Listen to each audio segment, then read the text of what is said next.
정부가 걷어들이는 세금 수입이 크게 줄면서 나라 살림에 이어 광주시도 내년 예산 허리띠를 단단히 졸라맸습니다. 민생 안정자금을 확보하기 위해 불필요한 곳에 세금이 새지 않도록 하겠다는 게 광주시의 계획인데요. 정작 먼 곳에 불똥이 튀고 있습니다. 빅그린 산단 공동 직장 어린이집의 예산이 모두 삭감된 건데 광주형 일자리 사회적 임금 합의를 파기한 게 아니냐는 논란이 일고 있습니다. 주현정 기자입니다. 광주 도심에서 떨어진 빅그린 산업단지 공동 직장 어린이집. 0세에서 3세까지 12명의 아이들이 지냅니다.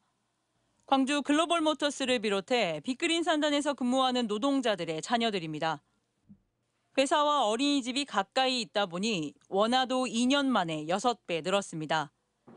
하지만 당장 내년부터 시설이 문을 닫을 위기에 놓였습니다.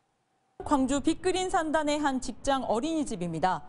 광주 글로벌 모터스를 중심으로 성장하고 있는 빅그린 산단 노동자들을 위한 대표 육아 정책이라고 광주시가 홍보했는데 내년부터 돌연 운영비를 지원할 수 없다고 통보했습니다.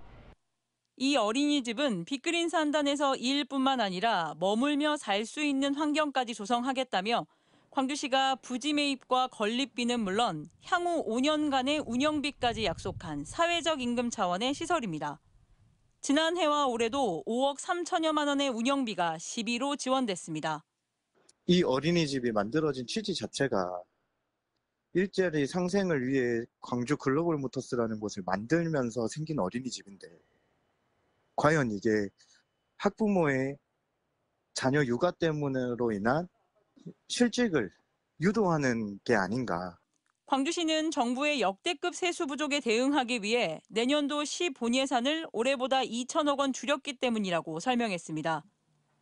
또 시비로 운영비를 지원하는 직장 어린이집의 사례가 없어 불필요한 예산이라고 판단했다면서도 구체적인 입장은 밝히지 않았습니다.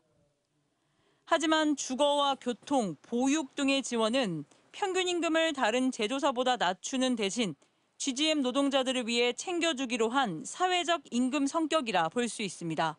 가장 중요한 것은 노동계와 약속을 어떻게 지켜나갈 것이냐, 노사 동방성장을 어떻게 할 것이냐, 또 회사에서 임금을 주지만 사회적 임금을 어떻게 처리할 것이냐. 바짝 허리띠를 졸라맨 예산안에 M1 아이들만 직격탄을 맞게 됐고 광주형 일자리의 사회적 파기 논란도 불가피해졌습니다. MBC 뉴스 주현정입니다. 언제 어디서나 내 손 안의 뉴스. 광주 MBC 뉴스 유튜브 구독으로 함께하세요.